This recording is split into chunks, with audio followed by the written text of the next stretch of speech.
انا هتكلم عن ظروف مرض والدي ووفاة والدي في الفيديو ده النهارده، لانه ليه علاقه مباشره بانشاء القناه دي. والدي طول عمري زي اي اب بالنسبه لاي واحد انت بتشوفه اقوى واحد في الدنيا، يعني احنا دايما نشوف ابونا ده خارق، ده قوي جدا يعني. وانا والدي بصفه خاصه كان فعلا صحته حلوه، وكان شباب ما شاء الله طول عمره يعني وكده، ولكن مرض يعني جاله مرض مش حلو، مش كويس. ما نتمنهوش يا رب لاي حد، ربنا يشفي المرضى. من وقت ما انا شفته مريض قدامي والمرض بتاعه كان خلاص معروف ان هو كان مرض النهايه يعني. فمن يومها قررت انه يبقى ليا حاجه في الحياه. شفت قد ايه الحياه مهما كنت انت بصحه كويسه، ومهما كنت انت يعني مضحوك عليك فيها ومفتون فيها، فانت في الاخر، والاخر ده مش بعيد، انت في الاخر رايح للنهايه لو احنا اعتبرناها نهايه يعني، او رايح هي النهايه عمرها ما تكون سعيده يعني. انت مهما عشت ومهما عملت انت نهايتك مش سعيده، انت نهايتك ميت بس مهما كانت يعني. وقبل الموت ده يبقى ربنا يكرمك لو انت مت من غير ما تمرض، فهي نهايه مش سعيده اطلاقا. ده بالنسبه لنا، بالنسبه للمقاييس الدنيويه بتاعتنا.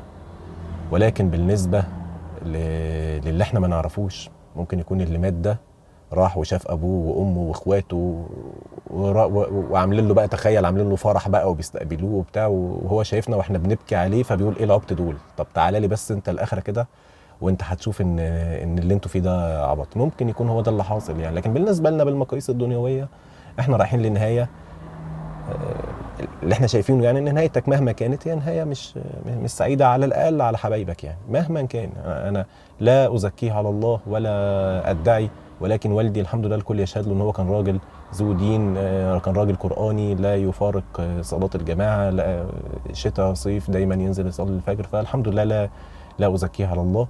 فانا متعشم ان شاء الله يكون مصيره كويس. وبرضه مع ذلك تبقى انت بتحس بقهره غير طبيعيه. يعني والدي لما كان في فراش المرض، انا بقى يعني المرض بتاعه مرض خطير يعني، السرطان انتشر في جسمه كله يعني. فالسرطان ده المرض هو ده المرض يعني. اي امراض تانية طبعا اي مرض وحش، بس اي امراض تانية بالنسبه للسرطان لا تذكر. السرطان هو المرض المؤلم بجد، اللي ألمه مش بيروح بمسكنات ولا بيروح بمخدرات، ترامادول ما بتوديهوش برضه. المرض اللي خلاص ما فيش منه يعني مرض. الله يلطف باصحاب هذا المرض ويقدرهم يا رب. المهم يعني ما اطولش عليك، ولو اني عايز اطول، انا عايز يعني اتكلم يعني. لما شفت والدي في المرض ده بدات اعقل، بدات انضج، بدات احس انه الحياه مهما كانت انت رايح لنهايه. طب انت مش عايز دي تبقى نهايه، انت عايز انك تكمل. انا جدي ممكن اسمع عنه، اعرفه، شفته مثلا وانا صغير ولا حاجه، لكن ابو جدي ما شفتوش خالص، ما اعرفوش، انتهى. طب ابو جدي، ابو جدي، انتهى.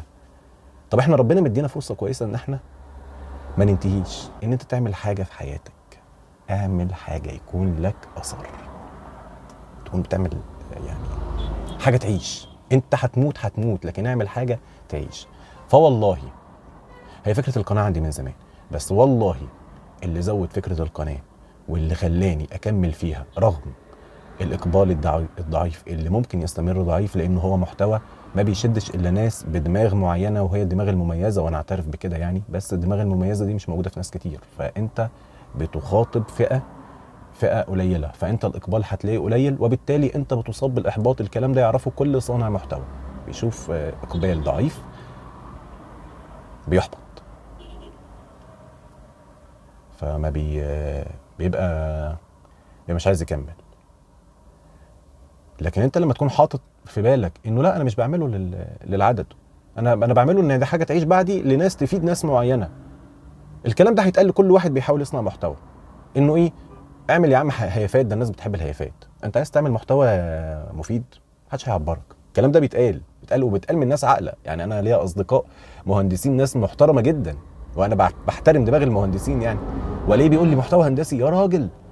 المحتوى ده مش اعمل محتوى يكون. انا كنت بعمل زمان يعني، كنت بلعب زمان بالمونتاج بتاع، كنت بعمل خدع وحاجات كده.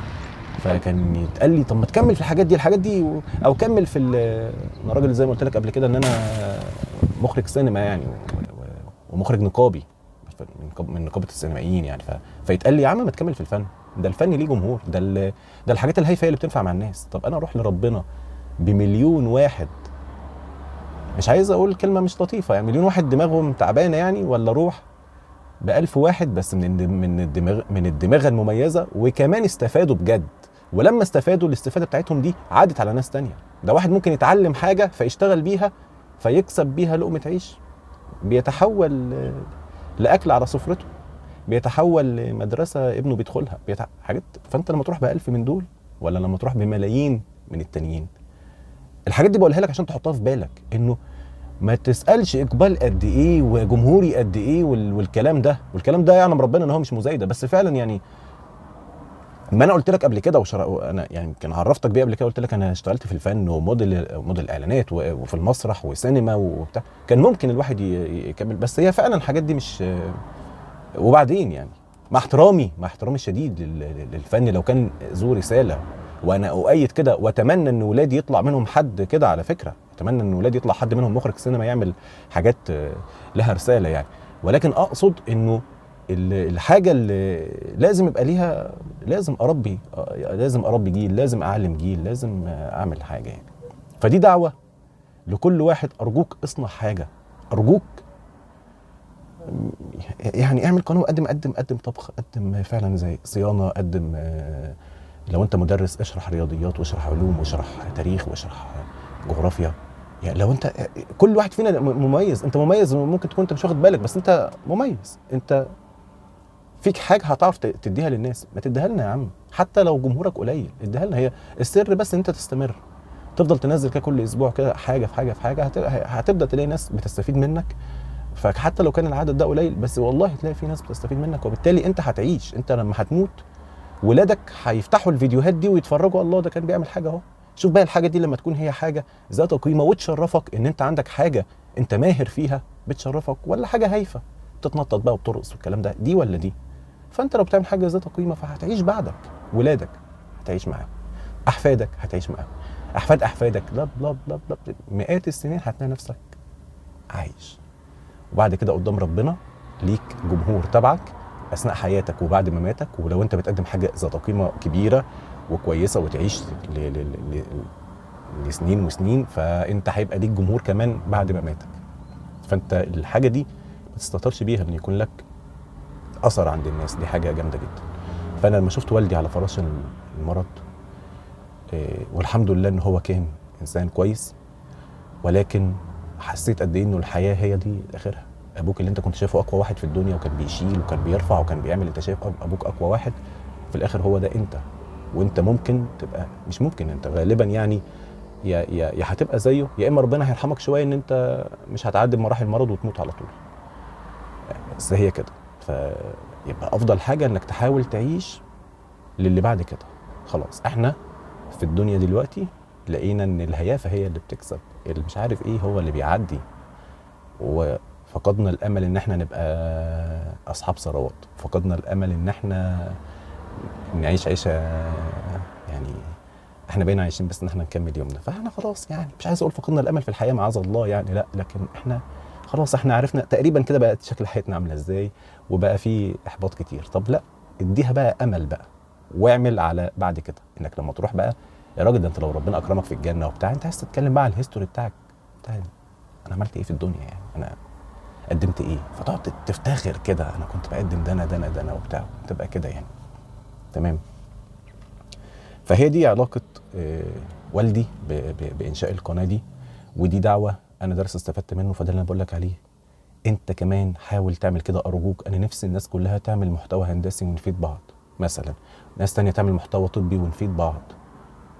المحتويات المفيده في الحياه كتيره جدا، الاقبال عليها قد يكون اقل، المكسب المادي منها قد يكون اقل، ولكن هي القيمه بتاعتها اعلى بكتير. وهيجي يوم يعني لو انت مخلص النيه لله، فوالله واتحداك هتكسب في الاخر، بس تخلص النيه لله. ما اضحكش عليك، هو الموضوع اخلاص النيه مش حاجه يعني انت تقوم نفسك وتقول لا انا هخلص النيه وبتاع، لا هي مش حاجه كويسه. سوري، مش قصدي، هي مش حاجه سهله، هي حاجه كويسه بس هي مش حاجه سهله خالص. لما بيجي لي كومنتات بتشكرني، وانت الكومنتات اللي فيها كلام حلو ده، الكلام ده بيفرحني وبيفتني. ده انا جامد، ده انا شاطر، بيفتني. الفتنه دي بتاخد شويه من اخلاصك. تلاقي كده ايه، انت لو مخلص ان الله ما يهمكش اللي يقول ايه ولا ما يقولش ايه، ما يهمكش، انت يهمك مين. لكن لما انت تبقى مستني حد يشكرك وزعلان من اللي بيذمك، لا انت كده نيتك مش سالكه قوي ومش صافيه لله. فانت تقومها ازاي بقى الموضوع ده؟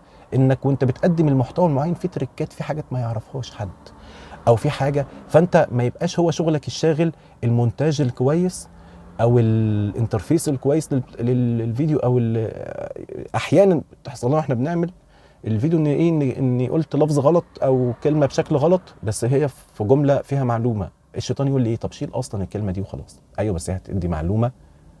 الشيطان يقول لي طب ما المعلومه دي مش هتفرق قوي، مش هتبين ان الفيديو ناقص، شيلها. لا ما تشيلهاش، سيبها.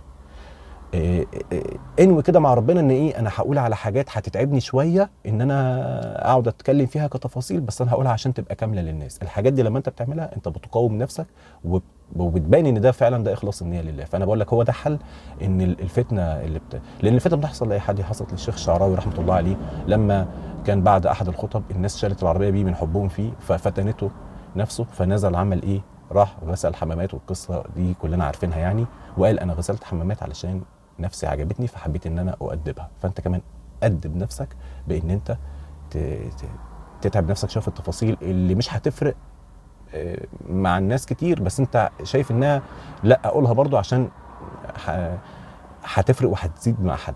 الموضوع بيبقى صعب يعني، وما يعني مش هو ما تمنوش لاي حد، بس انت هتشوفه يعني، يا انت هتشوفه في ابوك يا ابوك هيشوفه فيك. احنا شايفينه، كلنا شايفينه. والفقد ده صعب، وانا ما كنتش اتخيل ان انا شفت والدي مريض كده بقيت بتمنى ان هو ما يعديش بمراحل الالم وربنا يخف عنه وخلاص يعني. بقيت بين نارين، ان انا عايزه يعيش بس خايف عليه من الالم، فاللي هو خلاص لو مات خلاص هبقى من جوايا هرتاح. بس انا فعلا لما جه الخبر انا ما ارتحتش. الموضوع ما اصعب منه، وانا شخصيا يعني نزلت على رجليه، بقيت بعري رجليه وابوسها وهو متوفي، قعدت ابوس رجليه يعني. مش عارف عايز اقدم له اقول له انا بحبك وانت كنت، وياما كنت بعترض عليك واقول ده عليك، ده انت دقه قديمه، انت تربيه ارياف لكن انا تربيه مدينه، فانا انت دقه قديمه واحنا مش الكلام ده كله كلام غلط، واحنا اللي عبت فيه يا جماعه. الكلام ده كله لما ابوك يقول لك اوعى تفتكره غلط. انا لما عدت بيا السنين ابويا كان صح قوي، انا اللي كنت عبيط يعني. مش عايز احكي لك تفاصيل كتير واطول عليك، بس فعلا ابوك بيقول لك حاجات انت بتشوفه ان هو دقه قديمه فيها او دماغه ما هو مش مواكب العصر، انا اللي فاهم وانا اللي لا بيتكلم غلط. لا بيتكلم صح، الاب بيتكلم صح. وانا بدات اخد بالي ان قراراته كانت صح من اول ما دخل في المرض، مش عشان هو مرض، هو ربنا خليني انضج في الوقت في الفتره دي، او اخد بالي انه هو كان صح في حاجات كتير انا كنت غلط فيها. وبعدين لما الاب بيروح والام طبعا يعني معاه طبعا، والام قبله كمان يعني، لما بيروحوا بنحس بقيمتهم ونقول بس نرجع ساعه. الكلام اللي انا بقوله لك ده كله بيقوله بس احنا ما بنحسش بيه يعني. زي ما برضو بيتقال لنا الاخره ابقى خير وابقى وبتاع، الاخره خير وابقى، احنا عارفين معترفين، بس لا ما مش حاسين بيها. فبرضو لما انا دلوقتي من يوم وفاه والدي، كل ما واحد صاحبي يعزيني اقول له ارجوك اوعى ابوك ولا امك يشتكوا لي منك، ولا بتحصل كتير ان ابو زميلي ام زميلي تشتكي لي، بص خد ده مزعلني ازاي، عقله يا احمد مش عارف ايه. اوعى اشوف بتشتكي منك، بس سيبه يزعق لك. هو انا ابويا لما كان بيزعق لي وانا كنت ازعق قدامه واعمل ايه العبط اللي الواحد كان فيه ده؟ ايه ده مش قوه شخصيه، ولا ده عقل، ولا ده يعني، مش عايز اقول ولا ده ادب منك يعني، بلاش ادب، ولا دي حكمه منك، انت عبيط. سيب ابوك يهزقك، سيبه، قول له صح يا بابا، انت صح، انت صح، مش بتريقه، لا قول له انت صح فعلا، انت صح يا بابا، والله ده انا اللي عبيط، انا مش قادر بس اتحكم في نفسي في الحته دي. بس سيبه يا عم، يعني هنخسر ايه؟ لازم نقف له، لازم نقف لبعض. واصلا انا ابويا مضايقني، اصلا امي عليها حركات غريبه يا عم، ولا تقل لهم اف، ده ربنا اللي قال لنا. انت مستني انا اللي اقول لك؟ مش انا اللي اقول لك معاذ الله، انت مستني اي عبيط في الشارع كده؟ ولا تقل لهم اف. هتحس بقيمه ابوك ده بعد كده، هتحس بيها. الكلام ده اتقال لي كتير بس انا عارف انا فعلا هحس بقيمه ابويا وما بعملش بيها، ما بنعملش. لا اعمل بيها. طب اعمل لنفسك تمرين كده معين. طبعا اسف على الاطاله يعني، بس انا بتكلم مع اخواتي فبنفضفض مع بعض. اعمل لنفسك تمرين كده، انك تخيل، حاول تتخيل. على فكره التخيل ده مهاره، انك تعيش اللحظه وتتخيل. احنا لما كنا بنشتغل في المسرح وبتاع يقول لك تخيل. التخيل ده مهاره مش اي حد بيعرف يعملها. فتخيل ان ابوك مات، هتشر عليه والله يرحمه لو هو فعلا مات. تخيل يعني، شوف اللي عايش فيهم وتخيل ان هو راح، وعيش تخيلها قوي، ونام كده وغطي نفسك بالبطانيه وتخيل كأن ابوك راح. يعني لو عرفت تتخيلها صح هتلاقي نفسك بتقوم لا الحق اكرمه. انا وصلت اللحظه لما شفته قدامي، دخلت كده وولاد عمي واقفين وانا داخل بقى، وهو على السرير في البيت الكبير في البلد، على السرير ممدد وانا داخل. اللحظه دي مش هنساها طبعا طول عمري. هما بيطلعوا بيفضوا لي الاوضه وسابوني قاعد معاه، وانا بدات بقى اي حد هيتحصر يعني، فاعري رجله وابوس على رجله تعبيرا مني ان انت كنت صح، ده انت رجليك على راسي. ففي اللحظه دي انا مش بتمنى انه يرجع، انا بتمنى ان يسيبوني معاه 10 دقايق افضل ابوس في رجله. والله والله والله ما مزايده ولا بزايد ولا بحاول انا اقول لك يعني ان عبد الحميد داوود حاجه شرف على راسي، شرف على اي اب، شرف على راس ابنه. الجزمه بتاعته كده تحطها على راسك احسن من اي تاج ممكن تلبسه، احسن من اي الطاقيات اللي بتتلبس دي وتشرف دي. الشوز بتاعته كده على رجلك اشرف. انا كنت اتمنى بس 10 دقايق ابوس رجليه وهو ميت، وابن عمي يقول لي معلش يلا علشان بس نلحق نغسله قبل ما الجسم ينشف يعني. هنا ما قدرتش اقول لا جسمه ما ينشفش. ما تجرأتش ان انا كان نفسي يعني اشوف وشه كده، يا دوب بصت على دماغه من غير ما اشوف وشه يعني. بس قيل ليا وانا عمال اتاكد من الموضوع ده، كل اللي حضر الغسل الحمد لله ان هو ابتسم، وعيلتي واللي حضروا يعرفوا الكلام ده، ومبتسم جدا وعمالين يتكلموا انت ده كان حافظ للقران، ده كان بيصدق، وهم وبيحلفوا اللي حاضرين كلهم انه كل ما يقولوا حاجه خير هو يبتسم اكتر. فدي حاجه مطمنه الواحد، بس مزعلين عليا انا، مزعلين عليا. بيكفي ان انا روحه طلعت وانا مش معاه، انا حاسس ان دي من ربنا عقاب صغير. ما انت ما كنتش معاه في الدنيا، ما انت ما كنتش معاه، تبقى معاه وهو بيموت. عايز تنال الشرف. هي والدتي اللي حضرت فبتحكي كواليس انه بيتكلم معاها وبيتنفس وياها وبتشاهد، والروح طلعت بتقول لي ما فيش اسهل من كده يعني. كان نفسي احضر اللحظه دي. لا ده شرف، ويمكن ربنا شاف ان انا ما استاهلوش، معلش. فما تحضرش يا احمد، خليك عشان تتأدب وتتربى. وفعلا انا اتأدبت وتربيت، وفعلا والله يا بابا انك كنت دايما تزعل مني ان انا بجمع الصلوات مع بعض. والله ما هيحصل ان هجمع صلاه. لو ماشي في الشارع، لو قاعد في المواصلات هصلي. مش هيحصل ان انا هجمع صلاه يا بابا، ومش هيحصل ان صلاه هتعدي الا وهدعي لك. ولد صالح يدعو له، ده اوبشن مش هحرمك منه. الكلام ده كله انا بقوله مش عشان بزايد، عشان افكرك انت كمان لو انت حد منهم راح لربنا اعمل كده. ما تحرمش ابوك وامك من الاوبشن الجميل ده. لو ما راحوش انت قدامك اوبشن احلى، بوس على رجليهم، بوس على ايديهم. ما بلاش مادي. مش عايز اكون بكون يعني، مش عايز اكون يعني ناصح ولا الكلام ده، مش احسن منك عشان انصحك يعني. انا بقول لك التجربه اللي انا مريت بيها واحساسي اللي انا مريت بيه. وانا عارف ان انت عارف ان هو ده احساسي، بس يعني بفكرك ان انت هتحس بيه.